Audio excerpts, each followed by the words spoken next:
Eddie, thanks so much for taking the call today to join me on our episode. So I'm following your stuff. I love it. I think it's pretty chill, and I think you have the really good product market fit for what you've always been doing. I think you speak to people like myself who wants to just start companies and wants to progress kind of from a career aspect, but doing it in the right approach versus selling me snake oil. Yeah. Yeah. Well, thank you for having me on. I think, yeah, you've hit the nail on the head. There's plenty of people out there who are going to tell you it's quick, it's easy. There's a blueprint, there's a roadmap. You just got to follow X, Y, Z. And, well, funnily enough, it'll cost you 10 grand or 5 grand or whatever it might be. Yeah. Along the way. It's funny, man, because I started podcasting because not because of this, but I often heard like people like, oh, like passive income, you just get like sponsors and whatnot. Like I've literally fought tooth and nail to be sponsored, to get affiliate programs and things like this. Now, that's not to say it's not going to happen. Of course, it will happen over the longer period. But like I like to say, like 1% of the market take 99% of the profit, and then inversely, it works the opposite way too. Yeah, absolutely. Yeah, there's plenty of that. I mean, I've been looking at quite a few of them recently, and all of the passive income streams that I've looked at largely are bollocks, because they're all spending their time selling you the idea of the passive income. So if they're making that much money, they'd be doing the passive income thing. Of course. And what I also think as well is, if you eventually get passive income, you've done so much work up or get to that period. Like I've done 100%. Thousands of hours, man, of me screwing up these conversations and fixing them and whatnot before anything's happened, Before we get into any details, so today's conversation is all about like how to build preferably a 7-figure business without investment. So you give a short intro into like what you've done, because I don't necessarily know everything about your company as well, and like how you actually grew it and sold it. Sure. So I started out life as a copper. I was in the police for just shy of 10 years. Studied law while I was in the police because I wasn't enjoying it. Studied law, did law school, all that sort of stuff. Was doing that all part-time while still in the police. Qualified as a lawyer, sat down on my first day and realised I hated it.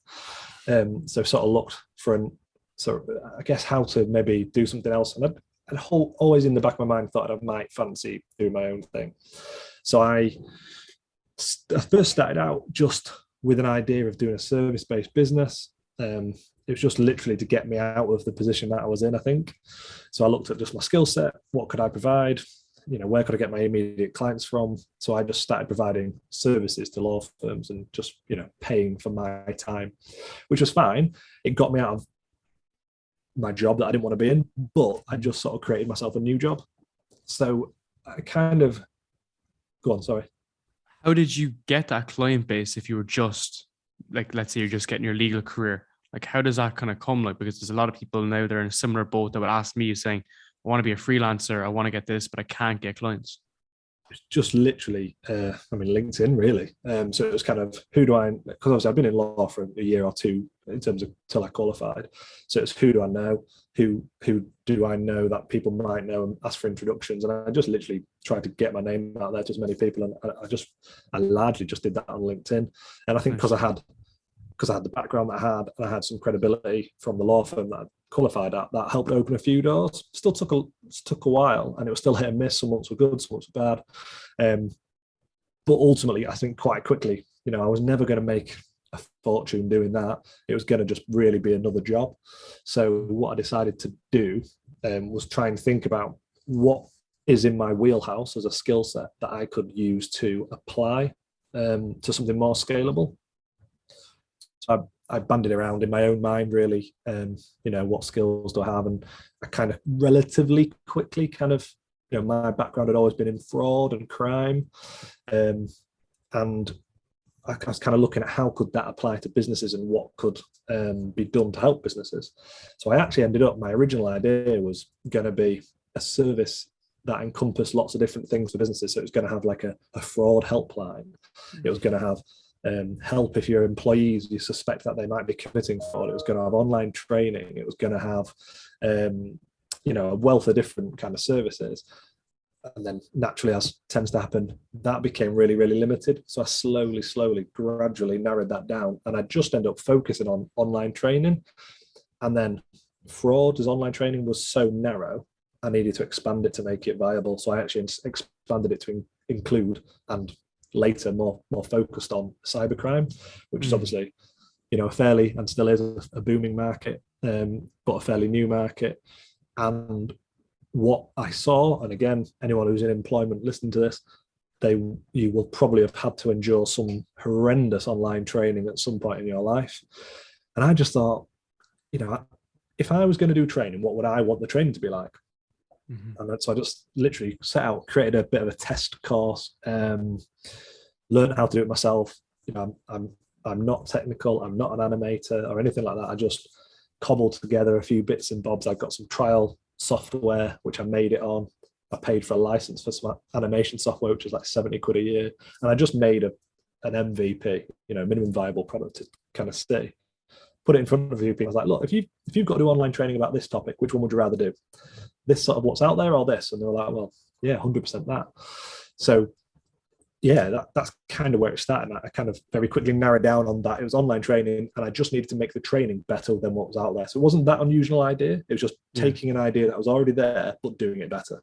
Doing it better.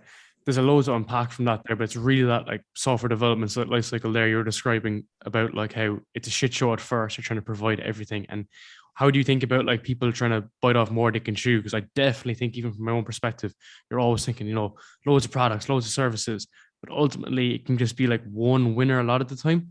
So like 100%. when you went wide, what was it for you that said, okay, this wasn't working, and brought it closer in the product line? And like, how was that shift? Because like, confirmation bias, people will be like, fuck this, I'm sticking with my stuff, and I know it's going to be right, and I know it's going to work out in the long run, Yeah, great question. I think twofold really. So when I was trying to explain what I did, whether that was like, I used to do a lot of face-to-face networking when I started. So whether I was trying to explain what I did when I was face-to-face with people, and I couldn't, and I've been on an accelerated program, and I've done sort of pitch practice and all that, but I was kind of struggling to explain because there's almost too much. And then more importantly, the very few first customers that I did get on, which wasn't many, and they weren't paying me very much, they weren't using the other things. So I had like a helpline that they could ring. I mean, God knows what someone would have done if they've actually rang the helpline, because that would just been me going, and then I'd have had to blag my way out of it. But they weren't using those things. So actually, the only thing they were using was the online training aspect. Nice. And I was also offering all these other services. And I was like, well, they're not, I could just charge the exact same money just for that one thing that they are using. No one would A, know, or B, care. So I spoke to some of those early adopter customers and said, look, we're going to ditch these services. Are you bothered? And they're like, no, because we only bought it for the training anyway. I get you. So you kind of narrow yourself down, because the new model of that is like taking all the data and looking at what's the most performing like service or whatnot. Exactly. We could do that even in like the the web pages on the website. So the landing pages. Just going, well, everyone's hammering the train and no one's looking at that. And that was both in the product, but it was also on the website. So when someone's come to the website to look at stuff, what are they interested in? Well, they were never interested in we had like a policy management tool. And if I look back, that was only actually taken up by 10% of our clients. So we still kept it as an optional extra, but it was just it was still bollocks at the end of the day. That's interesting though, because you're trying to slowly figure things out. You were saying something really cool there as well about how, you got like the animation software, you kind of got other additional help.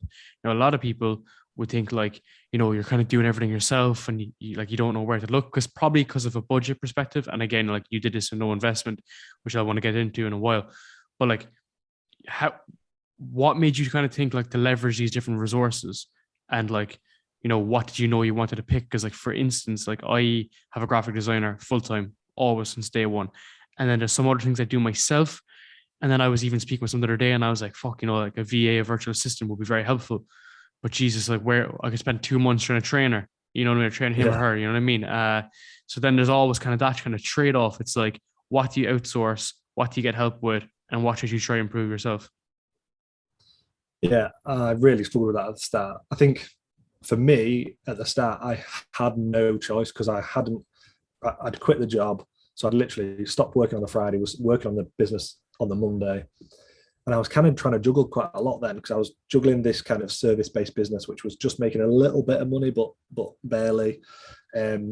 I was doing a little bit of part-time lecturing even at one of the local law schools to get a bit of money in. So money was so tight that I couldn't hire someone to do my graphic design or whatever it might be. So I was like, well, I'm just going to have to do this myself. I'd also, bearing in mind, I'd also spent the little money I had saved, I'd spent that setting up that service-based business. So I'd spent money on a website and a logo and all that.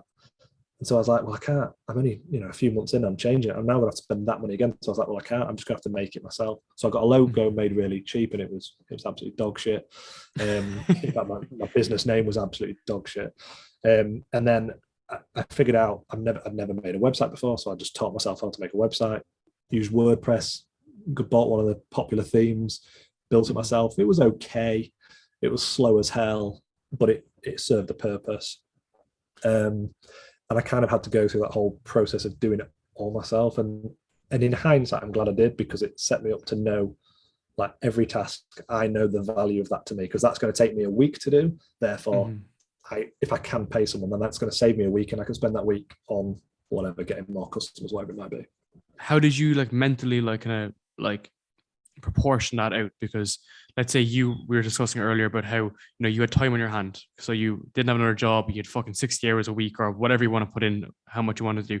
Whereas the flip side, like for someone like myself, I work a day job, I don't have the same amount of time to put in, so things get really, really tight. Like it's early morning, late night shift, and I know a lot of people are kind of in a similar position.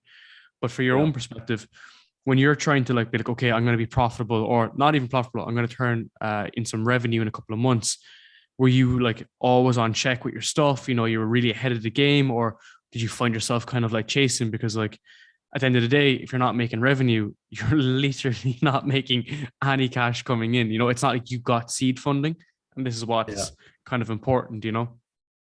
I think the lack of funding helped focus my mind more, because it was like, shit, if I don't make this work, or if I don't get money in this month, I'm knackered. And I was with my wife, and we were married then, but I was with my partner at the time, and I almost felt accountable to that, because I'd quit. We were living off her wage. Our lifestyle had just gone from being decent to complete shit because we had no money. So that made me super accountable. But in terms of staying productive, that was difficult. I was in an accelerator program to start with, and some of that was good, some of that was bad.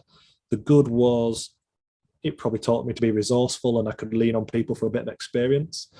The bad was, I found myself quite easily distracted by stuff, and I was spending time on stuff that wasn't going to be revenue generating. And I had a good friend in the accelerator program who was kind of a bit sort of anti the program, because I'd get involved in everything. There's this opportunity, Eddie, come and get involved, come and do this pitch, come and talk to these people. Shit. But actually, she used to say to me, Eddie, you need to do what is nearest the money. And that almost became a bit of a motto for me. So every day it was right, what is nearest the money today? There's no point me spending 4 hours editing a fucking photo. I need to get a new customer in.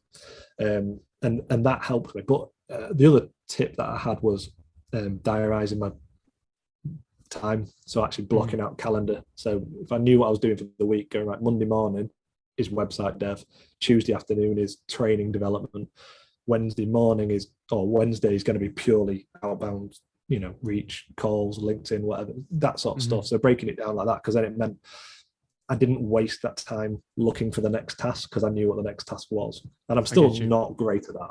Of course, it goes day to day, and you fucking black swan events and stuff, So going back to the first point there about the following the money. So I did hear that on another podcast you were recording, and I thought it was really interesting, because to be honest, I could spend fucking half of my time looking at random shit I don't need to in from a revenue lens. I don't need to from other lens, right? So let's say you're building a product, it's not necessarily there, or it is almost there, and you've hit that product market fit that you think is there. In that scenario, where are you at that stage? Are you trying to finish the product? Are you trying to build a product? Are you trying to launch it? Because for people that don't have the clients or don't have the go-to-market strategy, is that what's next?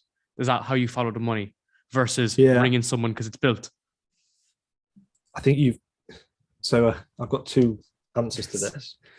when I did my first business, which was originally called Business Fraud Prevention Partnership, which is that rubbish name I mentioned, but it rebranded to the Defence Work, which was much better. For that one, I built literally like an MVP. The first training module was shit, but it was still largely better than what was out there. So I thought, well, if I can sell this one, then that's all I need, because my model of how I was going to deliver the training was I was going to deliver the training every month. It was obviously I wasn't going to deliver it, but on a platform. So I only created one training module and then I started selling it. Now I spoke to a consultant. He'd helped scale a cybersecurity business, and he said to me I should build all of my training modules first and then try and sell it. But if I'd have done that, I'd have never, ever, ever got to where I got to. So what I did is I built one month's worth of training and I sold it. And then why that was good was I might have only had 2 or 3 clients at the front of the queue for the next month's training, but it also made me make the next month's training. So I was literally creating, selling. And the product was crap. But over time, as I built a client base, I could improve the product and make it better. The second part to my answer being I've literally GoFounder, which is an online to help startup founders. And that I've spent too long on. I should have got that out quicker. Admittedly, I've had the luxury to be able to take my time with it, but it's it's taken longer than it should have done. I should have got that out quicker, but I'm in a very different position than when I was starting out. So it's kind of unfair to kind of compare. I get you. It was kind of like at that scrappy stage. So first, that consultant is obviously purely wrong because he's following like a waterfall approach. So like if anyone's not familiar with software, like as in you have 2 models, you can do it in waterfall. So it looks like a waterfall where you just deliver it all at one, you just splurge it out, and then it usually misses the market. Or like agile, which is exactly what I do at the moment, whereby we're constantly rolling out small MVPs, little versions, and then we're taking in client feedback and pivoting. And it doesn't matter what your business is. Like I have a consulting firm now that does similar to the legal element you were saying, and we're still doing that. You know, I first was looking at big brands, and then I literally said, I was like, who the fuck is going to employ me as a big brand? I need to start with solo entrepreneurs, and you start with smaller dudes and just work our way through, you know? So it's that kind of like, kind of back and forth approach, you know? Which is quite difficult to hit on the nail on the head. Like, you know, so what you're even, especially your new company now, like what were you focusing on to build like a brilliant product? So I think you might need to give a bit of a backstory behind it, but like when you're building this out, like what's the foundations to a brilliant product? Yeah. I guess I could answer this from my old business to my new business. So my old business, which was the cybersecurity training, the backbone to that being a great product was quite simply being better than what was out there, and delivering the marketing in a way that was different to what was out there. So I didn't have an unusual idea. It wasn't a unicorn idea. It wasn't something completely unique. I couldn't protect the idea. All I literally did was take something that was already out there and just make it better. The challenge then, though, is if you're going into that sort of a market, you've got to continue to innovate, because otherwise people will come out and eat you up if you're not careful. And so what I did alongside the product being different is what I deliberately made the marketing different. So once I'd rebranded to the Defence Works, the marketing became easier because it was a lot more rooted in my own natural tone of voice. It was a lot more relaxed. We pushed the boundaries a bit more, which suited my personality type a bit more. And it was because we were in quite a stuffy industry of cybercrime, it was easier to stand out. So it actually made marketing easier. It made client acquisition easier because we were like, oh, they're the edgy brand. We weren't that edgy, but we were by comparison to what was out there. And then I guess for GoFounder, so again, GoFounder is just a platform that I've spent about a year building since selling my business. And it's the intention behind GoFounder is to be the thing that I wished I'd had when I was starting out. So rather than having to Google every single question and find every single resource on Google, I wanted to create a sort of central hub there. You can get answers to questions. There's a community there of people who are in the same boat as you, because it's a tough journey. You can learn about some of the basic things like, how do I even set up my own website if I have to do it myself? If I want to get some legal advice, do I really need it? When do I need it? How do I do my books, for example? So I guess my driver for that one, in terms of how I think that could be a great product, is I've tried to approach that from what did I need when I was starting out, and what did I struggle with, and let's try and make that process easier. Because you'll know, like every founder, they go through this same problems. They might be different in a way, but a lot of them are the same. Like, how do you take on your first hire? When do you get an office? Do I need an accountant? When do I get all the same problems. So I wanted to kind of simplify that, because founders have kind of got enough on the plate to deal with. Yeah, I get you. And I completely, I think it's a fantastic idea, because it's like consolidates all of the issues that everyone universally has at different stages. It doesn't matter what size company. And what's so funny is like none of this is like taught to you like in school even. And like people are like, oh, what? Like what I always hear is like, like you don't get taught how to like fucking fill out an invoice. Like I genuinely have no clue how to fill out an invoice. Yeah. I'm going on about starting a fucking software company, like, and I have no idea how to fill out an invoice. I mean, at the end of the day, now I should have some idea about software, but that's what I think is really interesting when you kind of bring all those kind of components together and you're finding kind of issue with it. But I think, so you're looking at kind of spotting like winners like that. And I think, how are you validating those ideas? So as you keep on going, and now, like say, you're bringing on people, and building social platforms are particularly difficult because you need users. So did you bring in certain people that you're going to test with and kind of build some sort of like A/B test kind of built around possibly? Yeah, so we spent quite a lot of the time in the last year doing exactly that, A/B testing, finding out, does this type of would this help as a productivity tool for you? Is this course content delivery style the right kind of approach? Because, again, I'm a big online learner, but not everyone just wants to sit and watch a video. Some people like reading, some people like actually doing activities, because that's another pet peeve of mine is, don't just give me something to read. Don't just give me a video. That's pointless. I need you to actually engage me and make me do it. So we did quite a lot of testing in terms of the best way to try and get users to go through that. So it's a mixture, a bit of blended learning effectively. And then, there's been a few bits that we've developed which we not even stuck in, because actually in hindsight, we made them, they're crap. They're not that useful, and they'll get retired. There'll be some even in there now, because it's literally day one when we're recording this. There'll be some in there now which will get retired because they probably won't be that useful to people, or they might not get retired. They might need to be improved for whatever reason. And it's a constant iterative process, really. It's taking feedback on. So particularly, I think with GoFounder particularly, it's like GoFounder is only as useful as the people find it. So I need that feedback. So, the people who are using it need to tell me, right, well, that was rubbish. I need help with this subject. And then we'll go away and do it. Whereas the Defence Works was a bit different, because it was a solution that people didn't want, but had to be provided with. They didn't come to actually like engage with the platform and build a community. Man, I'd love to put you in contact with one of my mates, Dara Lucy. He's actually been on my podcast a couple of times. He's had like 2-3 learning platforms, and he sold all 3 companies. He's like 26, 27.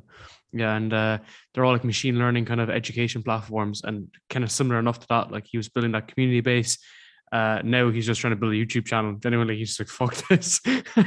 But genuinely, that should be a good recommendation, because like those kind of issues that you're talking about there, he had a one for students, and was building out this kind of like that kind of like learning where they're bringing them through journeys and activities and things like this. And it's an interesting space, and that's just a kind of a side note that I think would be a nice little kind of tie up.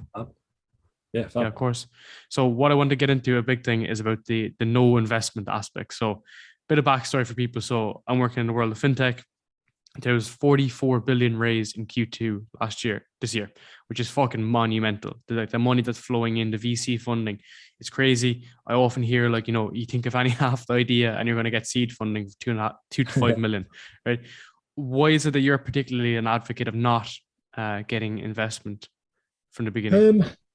Really, I think it's not that I'm anti-investment. I think all it is I'm trying to just be a voice against it, because there aren't many. So investment's amazing. I'm interested in investing in companies as well. So, I can't stand here and say investment's bad. I think what I try to do is just make people realize that it's not the only way, because the accelerator program that I was on was like super investment focused. It was almost the point like, if you don't get investment, you can't make it. Like, if you don't get investment, there's no way you can build a scalable business. And I got caught up in that when I was first starting. So like I spent probably weeks and months like doing my pitch and practicing a pitch deck and trying to schmooze with investors. And I had an investor meeting which I asked for 200 grand and he laughed in my face, because I got caught up in that. And I think it's a dangerous part of the startup community, is that investment's seen as this holy grail. So it's not that I think investment's bad. I think it's just there's an unhealthy obsession with investment, and I think it's not helped by the media, because investment is portrayed as success. But I mean, Christ, if you get investment, you've only just started, because you've just suddenly got yourself a boss, basically, which you've probably just left the job because you didn't want a boss, and you've now got to turn that investment into something. So it's a challenge, and I think it's that. And all I want to do is just give that counterbalance to the argument, because I'm not saying I'll never have a business that gets investment. I'm also not saying that I won't invest in business. It's just that I think it's just nice to have a slight tonic to the obsession with investment, because there definitely is. I get you, because like you then just take on all that pressure and risk to deliver, I suppose, because like, at first it's just like idea generation. You're trying to think of an idea, trying to build something that's scalable. But then when you bring in investment, it's like, all right, I have a fucking business plan I need to deliver on. And they need to get like some sort of ROI, or there's some sort of roadmap. So as you said, you just get a new boss. He's just a dude has loads of companies. That's kind of the difference. So it's a weird space though. It's an interesting space to think of. Like, these companies have no profitability, no revenue, but they just raised 2 million. Well, and that's it. I think there's that side of it as well, because most businesses that start don't need investment. A lot of businesses are relatively small businesses. There are some businesses that will always need crazy money thrown at them. To become that unicorn, it's going to need some crazy amount of money. But how many unicorns are there? Do you know what I mean? Like, people think they've got the next big idea, and it's like, well, you probably haven't. The chances are you probably haven't. And that sounds really negative, but it's true. And I think people need to sometimes just have a bit of a rain check as to where they're at and what may or may not be possible. But like a good example is that guy who gave me the advice of build it all first. If he'd have invested probably not even a lot of money, if he'd have invested say 20 grand at that point in my business, because it was like really, really, really early stage, I'd have probably given him 20%. And because I was super naive to it, and I was like, in the back of my mind, people saying, you need to get investment or you're never going to be successful. And I thought he could help me get there. But he might have given me some money. He might have given me that bad advice. Because I'd taken the money, I'd have taken on that bad advice. And I'd have almost certainly failed, because I'd have been too slow. And by the time I'd have built it, there was loads of these other players in the market. So that's the other side of it. Sometimes, you might get investment, but it doesn't mean the investor's right if they're giving you advice. So you need to also be able to be confident enough to take that with a pinch of salt. Mm-hmm. And like my question is pretty much here, like it's like a fucking how long's a shoelace or whatever expression is. But like, when you get in an investor, like, how much do you need to listen to them, and how much influence do they really have? Really, like, and the same with, like, let's say the equity stake, like, how much equity should you be giving someone, let's say, in that particular instance? How does this valuation happen? Yeah, and it will vary wildly on every single business. Like, me investing in a company now, I wouldn't want to get involved in a company for currently, in my current status, for like less than 10%, because there'd be no motivation for me to get involved in that. That might change as as my sort of own career progresses, and it'll change because it depends what that person's going to bring value to you. Can they help you transform your business overnight? Do they have the connections which are immediately going to make it inflate? Are they going to simplify the technology because you don't know anything about that? Is it purely a cash deal and they're just going to stand away and let you crack on? And there are pros and cons to all of those different aspects. Yeah, there's no clear cut when it comes to the valuation from an investment point of view. Really tough. And I think you just kind of alluded to it as well, but like, when does it become viable soldiers to take on investors is when you are trying to build that fucking tech startup that needs accelerated growth, because most startups will invest in product and marketing. So maybe you might need the engineers first, and then you might need a marketing team, which is probably more expensive than the developers, to be honest. What's your thoughts? I think it depends what you're building. Like you can have any product that you can need investment for, but it's how you're going to spend it. And I think the challenge that a lot of founders have, and I would have had if you'd have given me investment when I first started, was I wouldn't have really known what I was going to spend it on. So I might have said, give me 200. Well, I did. I said, give me 200 grand. But the reality was, I didn't know how much development was going to cost me, really. I didn't know how much marketing money I was going to need, really. So I was asking it for at the wrong stage of the business. I mean, I have conversations with people who ring me and that they want investment on an idea. And it's like, well, that's not going to happen. You've got to have at least proven something, even if it's as simple as make a landing page on one of the free website builders, drive traffic to it, and try and get people to pay for something that doesn't exist. Give them a refund afterwards, but prove that people are going to part with money for it. And again, like registration emails, as I've learned through a few businesses, so what? They don't mean anything until you ask people to part with hard-earned cash. That's the only real true litmus test. That's really interesting, because like you can get all the signups in the world and you can get them all involved, but it means fuck all unless someone's actually handing you over that cash. It's right. Like I said to you earlier. So I listened to Lex Freeman's podcast with Kevin Systrom, I think his name is, the founder of Instagram. Anyone, this is the fucking best podcast I've ever listened to. Put down this podcast and go listen to that. But basically, he's a fascinating guy. If you get the time at the weekend, listen to it, right? So he said, huge cook, loves to cook. And he said he invited like all his extended family over for Thanksgiving a couple of years ago. And he had a fucking Gantt chart running all the recipes and everything on time, and to make sure everything arrived on time. And he spent like 12 hours making this meal. And at the end of it, he said to people, he was like, okay, guys, I want honest feedback. Tell me what was good. Tell me what you liked about it. And they were all like, it's fantastic. It's great. It's perfect. And they were like, he was like, no, you can tell me. And he knew that the turkey was like cold. He knew things, whatever, weren't on time. And he's like, no, I want actual, genuine feedback. And it's just like the signups.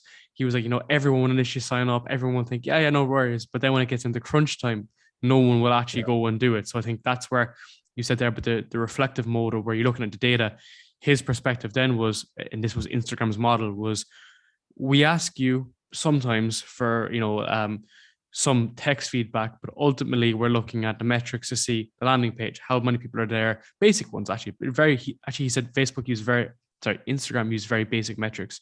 He said they were just checking how much people looked at photos versus the text underneath it.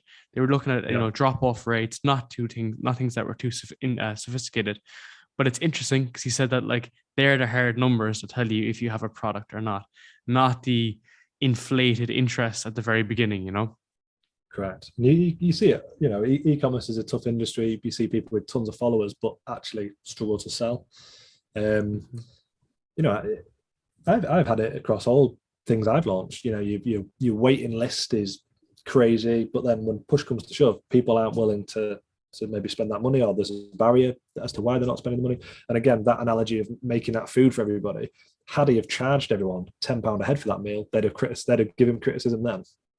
Exactly. Yeah, that's the reality.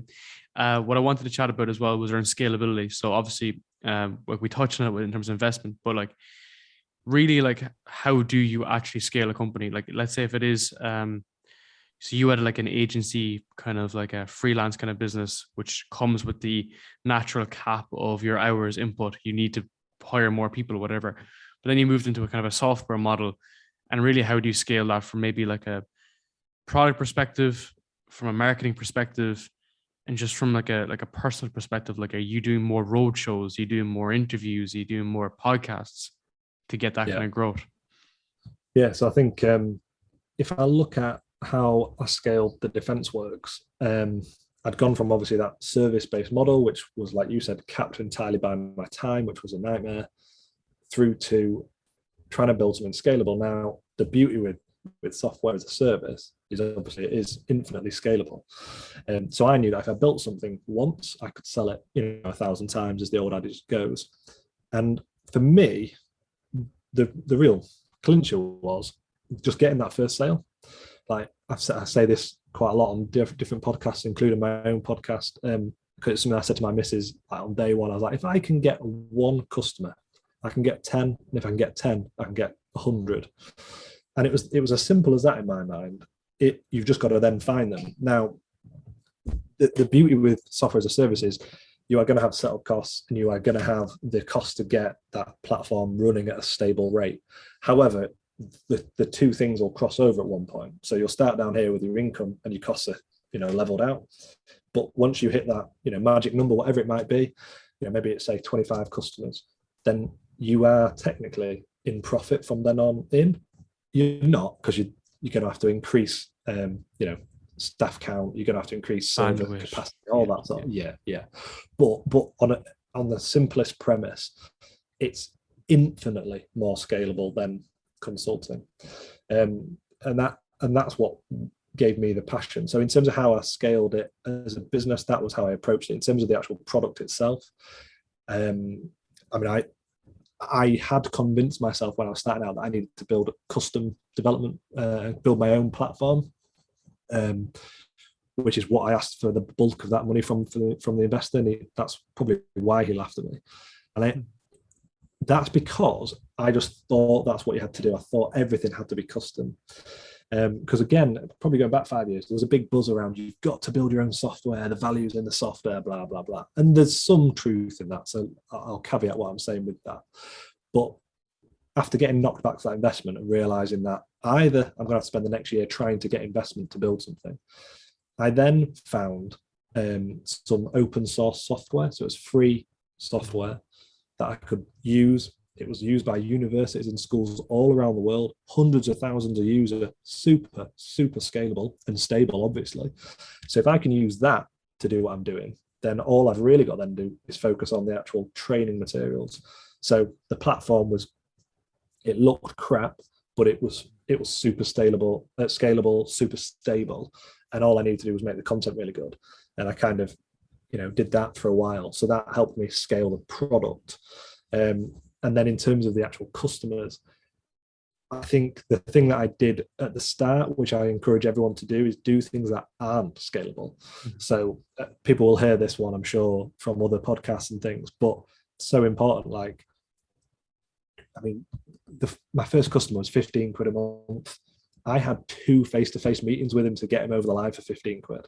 Like, you just wouldn't do that later down the line. When I was 2 years in and we had clients like, Taylor Wimpey and Gusto and West Ham Football Club, all that stuff.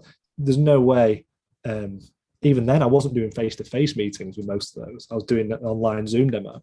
But in those early days, to get that tiny, tiny little startup with 3 employees to trust me enough to give me their £15 a month, that's what I did. And I did loads of talks. I carried on doing the talks because they're relatively scalable. You just probably pick and choose those a little bit better. But it was just doing the things that aren't scalable, which made massive, massive difference, because I had to get those early adopters on to really use them as my guinea pigs, and learn from what they liked, didn't like, but obviously get paid in the process, because then it could prove it was going to scale eventually. I love that, man, because like I always said on my own podcast as well, it's about like being in the weeds, and for any business, like as in, like I'm literally in the middle of the shitstorm of all my podcasts. I never ever not respond to someone. I would genuinely say, there's probably someone that I haven't, but I would genuinely respond to every single comment, message, anything like that, share anything that anyone sends to me, because I think that's what builds like retention. And so there's customer acquisition that's happening there. Well, it's listener acquisition, and then listener retention then, because you want to keep people entertained, and they enjoy the process. And I think, you could spend ages on your phone going through all this stuff, but then ultimately then you find that inflection point, and maybe your time is, a lot of kind of like single business owners, whatever, they are putting a lot of hours in, but then the business is still continuously growing. And that's why software is so fantastic, because like your costs don't decrease to zero, but it does find that inflection point and you go through, so it does. And I think the thing that, and it's another cheesy cliche, but it sort of rings in your head when you've heard it, and especially if you're building like a software business, it really rings true. Is like getting paid while you sleep. Like, that's got to be the dream, isn't it? And there's all the bullshit out there about passive income, and it is mostly bullshit. But software as a service, apart from the support tickets and problems and all that it's going to cause, if you've got people paying a monthly fee for your software, hopefully it's good enough to retain those customers, etc. But you are making money while you sleep then, and that's got to, that's dream territory, that really, isn't it? 100%. I think that's the idea. It's like the ability to be able to sell stuff and to be able to kind of build stuff. And I think that's what pulls a lot of people into this. But one thing I want to say before we kind of finish up is about everyone is building these scalable businesses, but when does it get to the point that we shouldn't do that? So backstory. So most fintech firms fail because they focus too much on scale and growth. It's all like growth, customer acquisition. When does that become a problem versus just keeping what you have and then leaving organic growth happen? Well, yeah, I think it's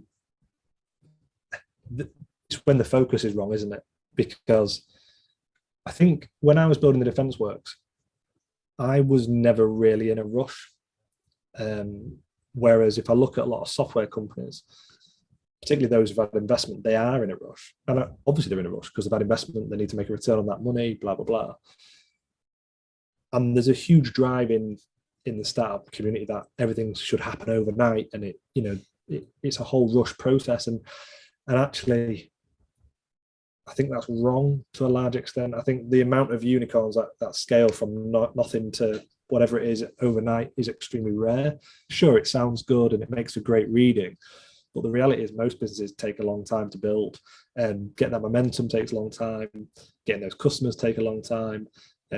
Even creating the automation takes time. I think some people try and automate it too much from the start. And again, do you need to? Like, can you not just get it out there? Build the automated stuff later and take a more sort of test and learn approach. So I think sometimes speed can actually be the enemy, because people just get caught up in trying to grow super fast, and they're not keeping the customers happy or whatever. It's like, GoFounder's launched today. Genuinely, I would not be upset if the signups are in single figures, because it gives me time to take on that feedback, to treat everyone like royalty, spend some time with them one-on-one, and learn what's worked, what hasn't. Whereas if you got like 1,000 signups on day one, you're probably going to think you've made it, and you're probably going to think it's great, and actually there'll be large parts of it that are shit. 100%, man. So loads of interesting parts from there, but just on the last part in particular. So like, when you launch something, I call it like the fucking bukkake effect. It just blows up, things just blow up, and then it goes off. And then people think, including me, like, as in, I was getting thousands of downloads a day at the beginning, like literally, like, and I was like, this is it. Just going to sign a couple of partnerships here and we're going to take off. And then that fucking realization comes back down to center, and then it gets into that grind of the nitty gritty. But I think I missed some crucial, I won't get into it, but some crucial things I didn't do at the beginning, which I should have done, which would have been way better for me long term. And I think it's only with time you realize that, when you're just lost on your own, you go through that kind of transit of being like, okay, recenter and essentially go again. Yeah, I completely agree. And I think my sort of takeaways are always like, it takes longer than you think. It takes time to build anything worth building, and in the nicest possible way, you probably haven't got the next unicorn idea, and that's cool. Like, they make great headlines, but it doesn't mean you can't build a mint business and have an exit for a decent amount of money that'll change your life. You don't have to be unicorn or nothing. There's a big gap in the middle, and you can make a lot of money and be very happy there. My sort of comment on that bit is always like, there are plenty of multi-millionaires you've never heard of, and that's a good thing. 100%. And I'll leave on this note as well. A guy that I was working with, who recently left, he was saying that the goal is a 50 million pound or whatever company. He was like, it's not that difficult to think of if you can get the right amount of customers and the right revenue model, and you build it, because like a lot of these guys are very good at building anyway. You build it, and like 50 million valuation is not too far out of the realm, versus I want to fucking next Facebook, Yeah. So that's realistic expectations. Exactly. Eddie, where can people find you, and especially GoFounders? Sure. So if anyone's sort of either thinking of starting a business or they've already started and looking to sort of grow and scale, then over at GoFounder.com. So it is, and building a supportive startup community. So everything from the community aspect through to resources to help you start and grow. And if there's anything missing on there, you just ask me and we'll basically make it. And then I've also got my own podcast, which is Business No Bullshit, or Business Knobs for short. Deliberately called it that, obviously. But that's just me talking to people who are prepared to tell people what it's really like starting a business. So it's just an honest take, similar to what we've just spoke about here, mate. It's just an honest view on what it's really like sort of starting and running a business. Of course, and also people find you on LinkedIn as well. I also like your hosts on LinkedIn. They're very entertaining. So thanks for that, Eddie. I appreciate it.